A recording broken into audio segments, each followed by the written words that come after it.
It's Tommy Boy 601, and today I wanted to take a look at Rainbow Six Siege, the new expansion, DLC Skull Rain, and this is going to be my first impressions, my kind of review of this DLC drop / expansion, and well, let's dive right into it to the one thing we all get for free, and that is the newest map. Now, Favela is very interesting. It's very visually stressful, and by that, I mean it is jam-packed full of things, and especially during the day. It is a beautiful map to be played during the day.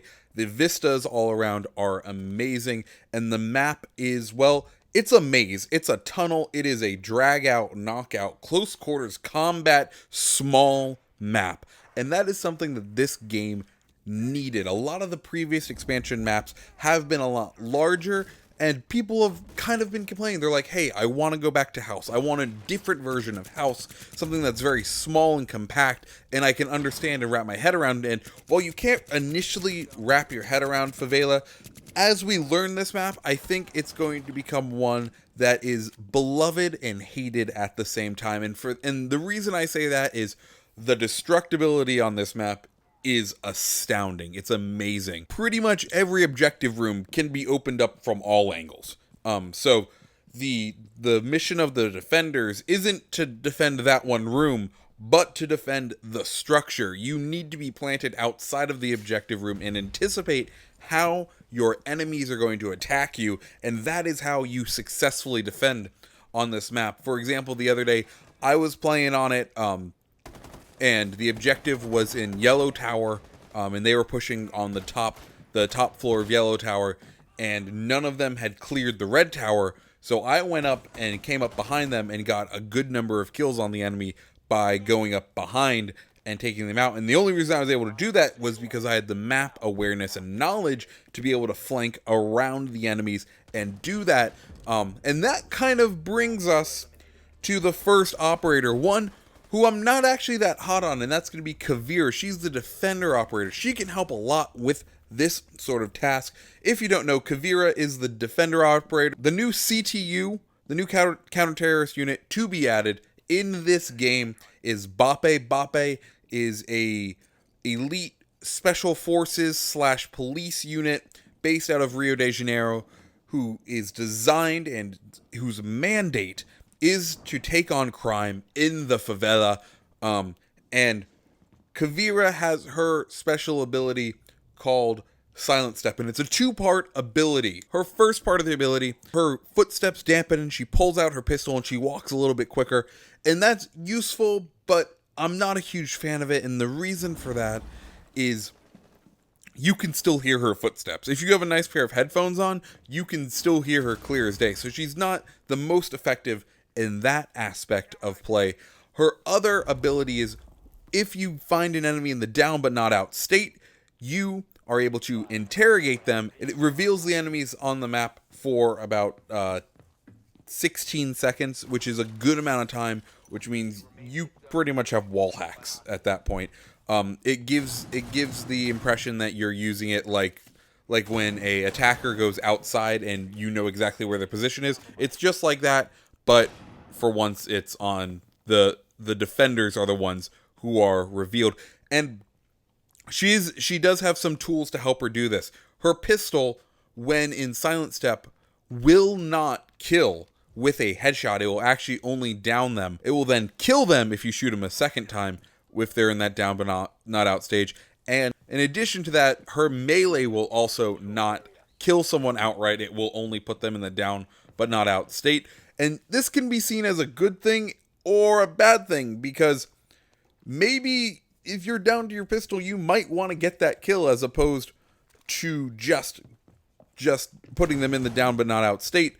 But it's not really an option with Caveira. Another issue with her ability is how high risk, high reward it is for her. The way it's set up is, first off, you have to expose yourself in order to get her ability to work at its highest potential.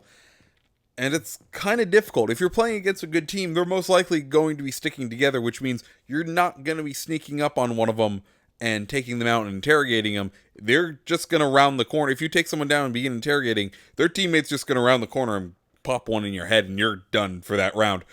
Alternatively, if you're playing against a not organized team, you may be able to use her and she could be very powerful, but we don't really know how she's going to end up playing out in the meta of Rainbow Six.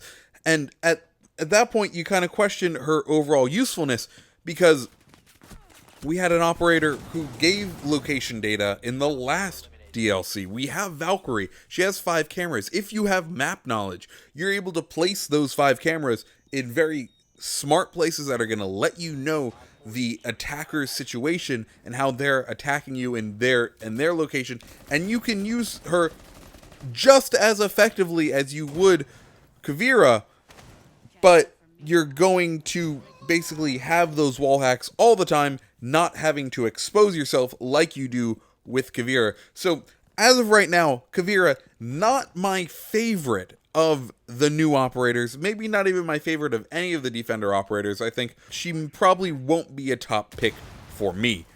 On the other hand, we do have Capitão. He is the attacker operator for this DLC, and he is quite fun to play as. Now, he has 2 different primary weapons. He has a Para 308 assault rifle, which is an FAL variant that's full auto, but more importantly, he has the M249 SAW light machine gun with 100 rounds in the magazine, with a decent rate of fire, with a high damage, and it is just so much fun to mow through the destructible walls on Favela and the destructible walls elsewhere. Likewise, his gadget, while not amazing, is definitely something to pick up and enjoy, and is definitely something that is very situational, but can be used often. What he does is he has a crossbow that can fire 2 kinds of bolts, a incendiary bolt and a smoke bolt.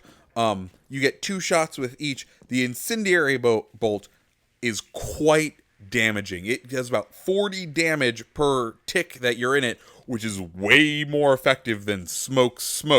It doesn't provide visual cover, and it's not as large. It's a very precise area, but this means you're able to direct it at people or things that you know are going to hide. That means if you're going in for a hostage game and you know enemy is right outside the room and you don't want him coming in as you extract the hostage, fire the bolt right at the doorway. He's going to be blocked out, or he's going to be severely damaged as he tries to round the corner and take you out, and you may even take him out as he tries to get through the fire. Alternatively, if someone's hiding behind a shield and they, take cover to try to prevent it, fire that bolt right behind the shield, and they're pretty much going to be dead. They're not going to have the reaction time to be able to get out of there and flee the area to prevent you. And if they do flee, you're able to follow up pretty quickly with your primary to take that kill for yourself.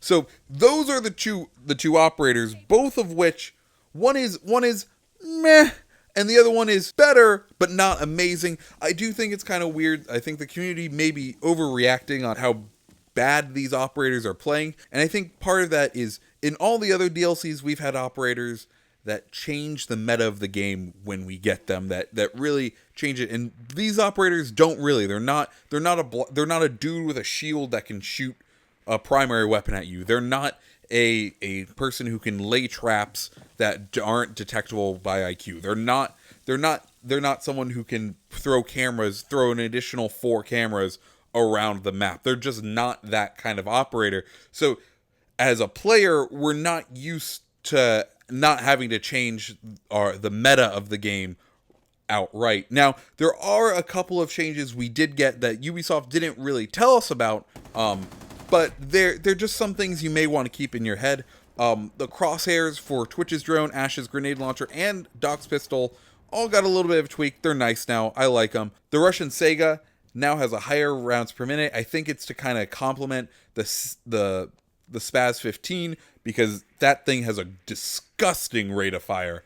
The recruit for Spetsnaz can now carry 3 smoke and 3 flash grenade.